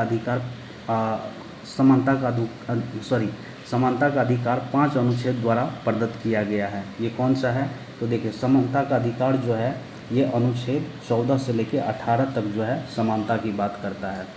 ठीक है, ये अनुच्छेद जैसे अनुच्छेद 14 नंबर है, अनुच्छेद 14 में क्या कहता है, विधि के समक्ष सभी जो है समान है। अनुच्छेद 15 क्या कहता है, धर्म, जाति और वंश, लिंग या इसके स्थान पर किसी को भेदभाव नहीं किया जाएगा। अनुच्छेद 16 कहता है लोक नियोजन के विषय में अवसर की समानता की बात करता है। उसके बाद अनुच्छेद 17 करता है छुआछूत का अंत और अनुच्छेद 18 करता है उपाधियों का अंत। तो अनुच्छेद 14 से लेकर 5 ऐसे अनुच्छेद है जो कि ये समानता का अधिकार का बात करता है। इसमें कहा जा रहा है मद्रास राज्य बनाम दोराई राजन 1951 के मुकदमे में भारतीय सर्वोच्च न्यायालय के निर्णय के परिणाम स्वरूप निम्नलिखित में से किस मौलिक अधिकार को संशोधित किया गया। तो ये अधिकार था कौन, भेदभाव का अधिकार। ठीक है, तो सही आंसर हो गया इसका डी। इसमें एक अनुच्छेद जोड़ा गया है तो वो है 15/4 ये जोड़ा गया है। इसमें कहता है कि सामाजिक एवं शैक्षणिक दृष्टि से पिछड़ों वर्ग के लिए विशेष उपबंध किए गए थे इसमें। तो 88 का सही आंसर हो गया डी। 89 और इसमें कहा जा रहा संपत्ति का अधिकार एक है। कौन सा अधिकार है ये, तो देखिए 44वें संविधान संशोधन 1978 में संपत्ति के अधिकार को मौलिक अधिकार की सूची से हटाकर भाग 12 के अध्याय 4 में अनुच्छेद 300 क के स्थान दिया गया है, मतलब अनुच्छेद 300 क जोड़ा गया है। अब संपत्ति का अधिकार जो हो गया है एक वैधानिक अधिकार हो गया, या कह सकते हैं विधिक अधिकार हो गया, या फिर कानूनी अधिकार हो गया। तो ये जो ऑप्शन है ये सही है, कानूनी अधिकार हो गया है। तो देखिए संपत्ति का अधिकार एक कानूनी अधिकार है, या उसी को कह सकते हैं क्या, वैधानिक अधिकार है। तो ए और बी दोनों इसमें सही है। तो सही आंसर हो गया उपयुक्त में से एक से अधिक। 90 नंबर, इसमें कहा जा रहा है भारत के राष्ट्रपति अपना त्यागपत्र किसको संबोधित करके देते हैं। तो ये किसको दे सकते हैं, उपराष्ट्रपति को दे सकते हैं। कौन सा अनुच्छेद है, तो अनुच्छेद 56 के अनुसार भारत का राष्ट्रपति अपना त्यागपत्र उपराष्ट्रपति को संबोधित करेगा। ठीक है। नेक्स्ट क्वेश्चन है, ये इकोनॉमिक्स क्वेश्चन है, निम्नलिखित में से कौन मुद्रास्फीति के नियंत्रण की विधि नहीं है। तो देखिए ये जो है सी नंबर आप देख रहे हैं, ब्याज दर को कम करना, ये मुद्रास्फीति को नियंत्रण करने की विधि नहीं है। बाकी वस्तुओं की मांग, ठीक है, उसके बाद मांग पर नियंत्रण, मुद्रा की पूर्ति पर नियंत्रण, ये सब जो है मुद्रास्फीति को नियंत्रण करने का एक टूल है, लेकिन ब्याज दर को कम करना ये टूल नहीं है। 92 नंबर, और इसमें कहा जा रहा है मुद्रा की दशमलक प्रणाली के साथ प्रचलित नया पैसा कब पैसा हो गया। तो ये हो गया था कब, 1 जून 1964 का। सही आंसर हो गया इसका ए। क्वेश्चन है 93 नंबर, ये भी है इकोनॉमिक्स का क्वेश्चन। निम्नलिखित कथनों पर विचार कीजिए और कौन सा कथन सही है ये चूज करना है। तो पहला इसमें कह रहा मुद्रास्फीति ऋणियों को लाभ पहुंचाता है, ये बिल्कुल सही है। लेकिन ये जो दूसरा नंबर है मुद्रास्फीति बॉन्ड जो है धारकों को लाभ पहुंचाती नहीं, ये हानि पहुंचाती है। तो इसमें सही आंसर हो गया ओनली बी। बी सही है। मुद्रास्फीति की स्थिति जब आती है तो जो ऋणी होते हैं उसको लाभ पहुँचती है, लेकिन बॉन्ड धारक जो होते हैं उसको हानि पहुंचती है। तो इसमें लाभ लिखा हुआ है, दूसरा गलत हो गया, पहला सही। 94 नंबर, इसमें कहा जा रहा है निम्नलिखित में से कौन सा एक राष्ट्रीयकृत बैंक नहीं है। तो देखिए ICICI बैंक जो है ये राष्ट्रीयकृत बैंक नहीं है, इसका पहला ही आंसर हो गया। बाकी जो राष्ट्रीयकृत बैंक है वो बैंक ऑफ बड़ौदा है, पंजाब नेशनल बैंक है, केनरा बैंक है, ये सारे बैंक है राष्ट्रीयकृत बैंक है, मतलब नेशनल बैंक है। कि भारत में भारतीयों द्वारा 1881 में स्थापित हुआ तथा उनके प्रबंधन में चलाने वाले समिति देयता का प्रथम बैंक कौन सा था। तो ये बैंक था अवध कॉमर्शियल बैंक। समिति देयता के आधार पर 1881 में स्थापित अवध कॉमर्शियल बैंक भारतीय बोर्ड द्वारा संचालित पहला बैंक था। पूर्ण रूप से अगर हम लोग बात करें तो भारतीय बैंक, पंजाब नेशनल बैंक जो था पहला भारतीय बैंक था। तो सही आंसर हो गया 95 का सी। नेक्स्ट क्वेश्चन है 96 नंबर, भारत में राष्ट्रीय आवास बैंक निम्नलिखित में से किसकी एक पूर्ण स्वामित्व वाली समन्यूसेंसी के रूप में स्थापित हुआ है। भारत में राष्ट्रीय आवास बैंक निम्नलिखित में से किसकी एक पूर्ण स्वामित्व वाली समूह के रूप में स्थापित हुआ है। तो ये कौन सा है, ये भारतीय रिजर्व बैंक के मतलब जो अनुमति से ये स्थापित हुआ। तो सही आंसर हो गया 96 का डी। नंबर है 97, यदि भारतीय रिजर्व बैंक के द्वारा नगद कोष अनुपात में कमी की जाती है तो इसका साख सृजन पर क्या प्रभाव होगा। तो साख सृजन क्या होगा, वृद्धि होगा। सही आंसर है 97 का ए। 8 नंबर, स्टॉक एक्सचेंज में निम्नलिखित में से कौन सा सट्टेबाज नहीं है। तो देखिए सट्टेबाज कौन नहीं होता है, तो ये दलाल जो है ये सट्टेबाज नहीं है। ठीक है। भारतीय स्टॉक एक्सचेंज में 4 प्रकार के सट्टेबाज कार्य करते हैं, जो निम्न है, जिसको तेजड़िया कहा जाता है, फिर अगर मंदिया कहा जाता है, ठीक है, उसका स्टेक और लेमडका। जबकि जो दलाल है ये सट्टेबाज नहीं होता है। बाकी जितने आप देख रहे हैं स्टेक, तेजड़िया और मंदिया, ये सारे जो है ये सट्टेबाज होते हैं।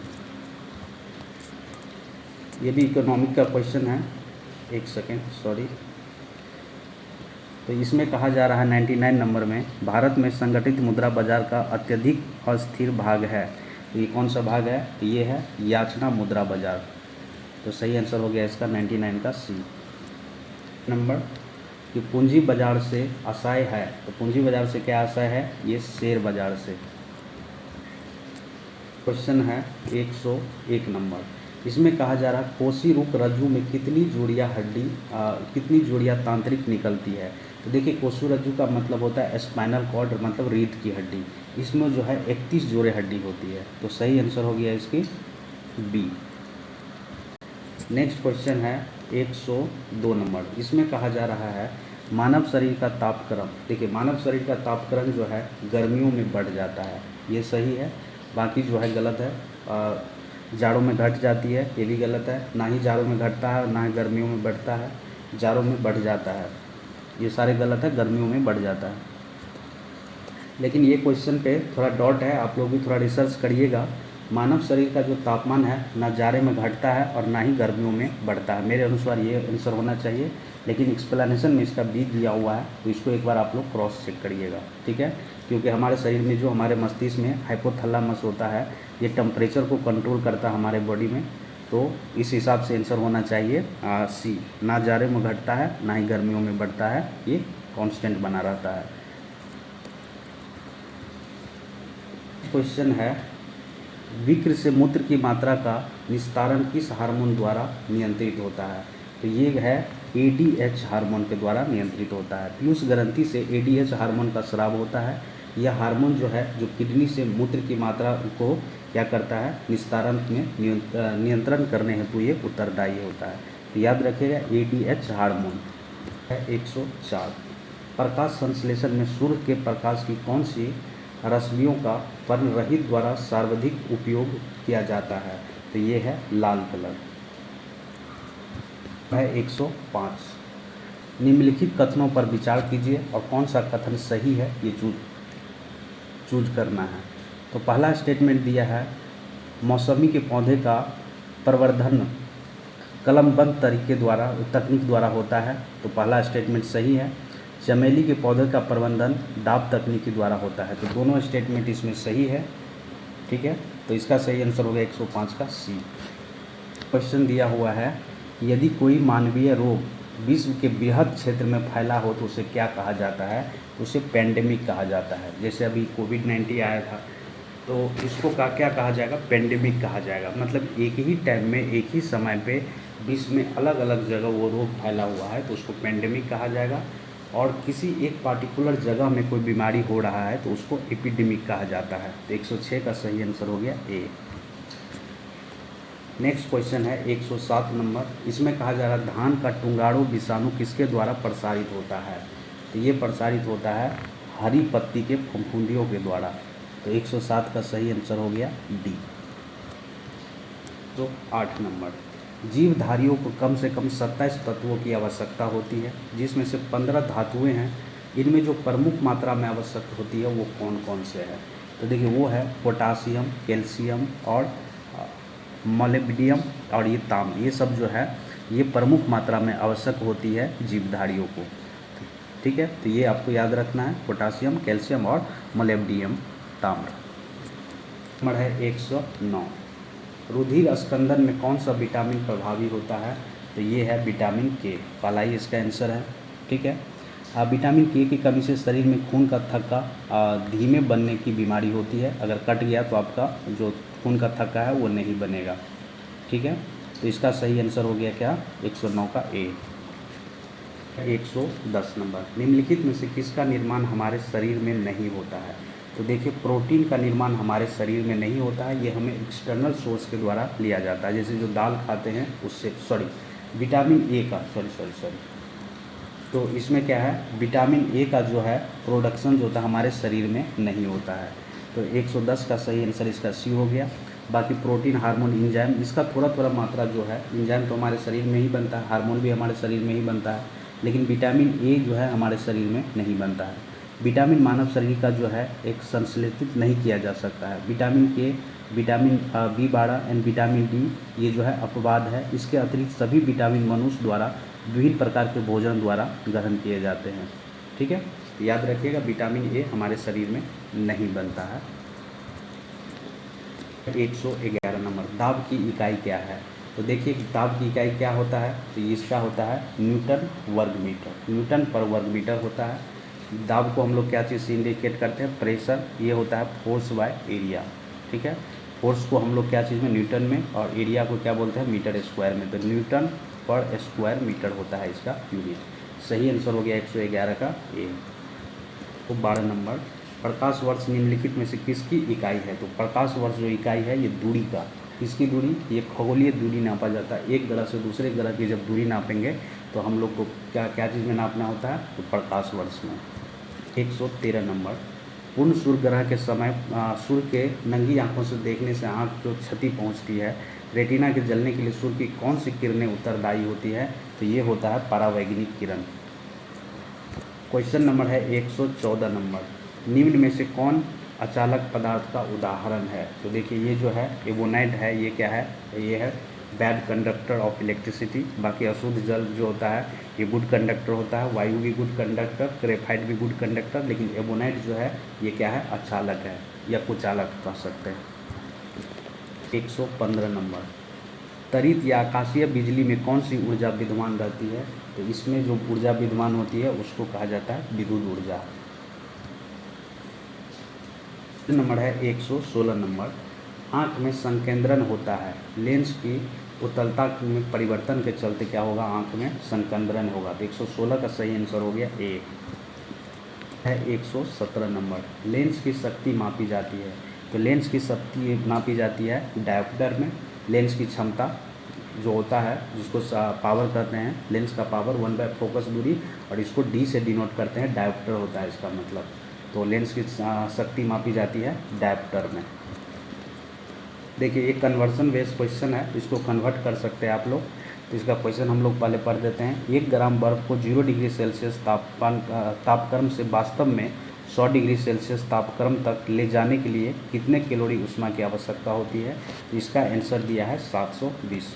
ठीक है, इसको यहाँ तो कन्वर्ट नहीं कर सकते हैं, लेकिन इसका आंसर दिया हुआ है, तो आप लोग एक बार करके देखिएगा। 119 नंबर, डेजर्ट कूलर द्वारा शीतलन किस पर आधारित है? तो ये है वाष्पन शीतलन पर आधारित है। 119 का हो गया डी। क्वेश्चन नंबर है 120 नंबर, और इसमें कहा जा रहा है ध्वनि तरंगे नहीं चल सकती है। तो देखिए ध्वनि तरंगे ठोस में चल सकती है, द्रव में चल सकती है, गैस में चल सकती है। इनफैक्ट कि ठोस में सबसे ज़्यादा चल सकती है, और ये निर्वात में गमन नहीं कर सकती है ध्वनि तरंग, इसको एक माध्यम की ज़रूरत होती है। तो जो है निर्वात में माध्यम होता नहीं है, तो ये ध्वनि तरंग नहीं चल सकती है निर्वात में। क्वेश्चन नंबर है 121 नंबर, निम्नलिखित में से कौन सा एक प्राकृतिक में अनुचुंबकीय है?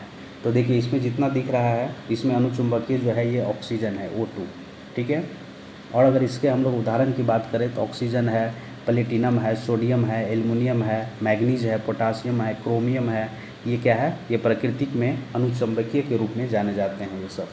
122 नंबर, निम्नलिखित में से किससे टेप रिकॉर्डर की टेप लेपित रहती है? जो काला टेप पहले गाना वगैरह रिकॉर्डिंग में काम यूज होता था, तो इस पे जो एक पट्टी लगी रहती है वो फेरोमैग्नेटिक चून का एक पट्टी लगा रहता है। तो क्वेश्चन हो गया, सॉरी आंसर हो गया 122 का सी। 123 नंबर, इसमें कहा जा रहा है ऑटो हन ने अणुबम की खोज की, निम्नलिखित में से वो किस सिद्धांत के आधार पर कार्य करता है? तो देखिए ऑटो हन ने जो अणुबम की खोज की थी वो नाभिकीय विखंडन सिद्धांत पर काम करती है, और इसका खोज किया गया था 1939 में। और ये ऑटो हन जो है एक जर्मन वैज्ञानिक थे। इसका ऑप्शन हम लोग देख लेते हैं, ए बी में से तो नहीं है। हाँ, तो इसका ऑप्शन दिया हुआ है यहाँ पे, ये है नाभिक विखंडन। क्वेश्चन नंबर है 124 नंबर, निम्नलिखित में से कौन प्राकृतिक गैस का मुख्य भाग है? तो प्राकृतिक गैस का जो मुख्य भाग है वो है मीथेन। ठीक है, ये हो गया। प्राकृतिक गैस एक रंगहीन, गंधहीन, पर्यावरण अनुकूल ऊर्जा स्रोत है। यह कई गैसों का एक मिश्रण होता है जिसके मुख्य रूप से मीथेन शामिल होता है। प्राकृतिक गैस में मीथेन की मात्रा जो है लगभग 80% तक होती है। तो 124 का सही आंसर हो गया ए। 125 नंबर, निम्नलिखित यौगिक में कौन सा एक शांतिकारक औषधि के रूप में प्रयुक्त होता है? तो देखिए ये जो ऑप्शन आपको दिख रहा है पोटासियम ब्रोमाइड, ये जो है एक शांतिकारक औषधि के रूप में प्रयोग में लाया जाता है। ठीक है, और व्यापक रूप से अगर बात करें तो मिर्गी रोग के उपचार के लिए इसका प्रयोग किया जाता है। तो पोटासियम ब्रोमाइड याद रखिएगा। 126 नंबर, इसमें कहा जा रहा आग बुझाने वाले संयंत्र में कार्बन डाइऑक्साइड किस अभिक्रिया से पैदा होता है? तो ये अभिक्रिया जो है ये है सोडियम बाइकार्बोनेट तथा तनु सल्फ्यूरिक अम्ल के अभिक्रिया से पैदा होता है कार्बन डाइऑक्साइड, जो कि आग बुझाने में हेल्प करता है। तो सही आंसर हो गया इसका सी। 127 नंबर, एक कार्बन क्रेडिट समतुल्य है। तो एक कार्बन क्रेडिट समतुल्य है 1000 किलोग्राम CO2 के बराबर। क्वेश्चन नंबर है 128 नंबर, चूहे मारने का जहर किस रासायनिक पदार्थ से बनता है? तो ये बनाया जाता है पोटासियम साइनाइड से। ये एक जहर होता है, अगर आदमी भी खा ले तो ये मर सकता है। 129 नंबर, निम्नलिखित तत्वों में से कौन जब वायु तथा अंधेरे में रखा जाता है तो वो स्वतः दीप्त हो जाते हैं, मतलब स्वतः ही जलने लगता है, तो वो क्या है? तो वह है श्वेत फास्फोरस, वाइट फास्फोरस। ठीक है। गंध कैसी होती है? तो इसकी गंध होती है लहसुन जैसी। 130, इसमें पूछा जा रहा माचिस बनाने में निम्न मुख्य वस्तुओं में से किसका प्रयोग किया जाता है? तो देखिए, आमतौर पर जब माचिस बनाया जाता है तो ये जो है पकड़ने वाली लकड़ी, उसमें पकड़ने वाला होता है, लकड़ी का बना होता है। इसके सिरे पर फास्फोरस युक्त पदार्थ का लेप लगाया जाता है, जो कि माचिस की तीलियों के सिरे पर फास्फोरस युक्त पदार्थ का लेप करने से क्या हो जाता है कि जैसे ही रगड़ते हैं तो वो एक आग सा प्रज्वलित होता है। ठीक है। तो इसका ऑप्शन देख लेते हैं हम लोग। 130 का क्या हो गया? फास्फोरस, सी सही आंसर है इसका। क्वेश्चन है मैथ का, जो हम आंसर बताएंगे, जो बना के मिलाना चाहे मिला सकते हैं। तो 131 का सही आंसर है बी 28। 132 का सही आंसर है ए 90। 30 का सही आंसर है ए 1। 134 का सही आंसर है बी 54। 135 का सही आंसर है ए 4 वर्ष। 30 का सही आंसर है ए 0। 30 का सही आंसर है ए 6:4:3। तो 38 का सही आंसर है बी 1,80,000। 39 का सही आंसर है सी 20 मिनट बाद। 140 का सही आंसर है बी 12 वर्ष। 30 नंबर क्वेश्चन कह रहा है कि बिहार निवासी बिस्मिल्ला खां के बारे में निम्न में से कौन सा कथन सत्य है या सही है? तो देखिए, उन्हें जो है बिहार गौरव सम्मान से सम्मानित किया गया है, ये भी सही है। दूसरा है आपका भारत रत्न से सम्मानित किया गया है, इसको भारत रत्न का अवार्ड मिला, प्रदान किया गया था 2001 में। ये शहनाई वादक थे, बिल्कुल सही है। उसके बाद है उन्हें 8 शादियाँ किया था, नहीं ये गलत है। बाकी जो है ABC सारे सही है। तो उन्होंने 8 शादियाँ नहीं की थी, और ये जो है ए सही है, बी सही है एवं सी सही है।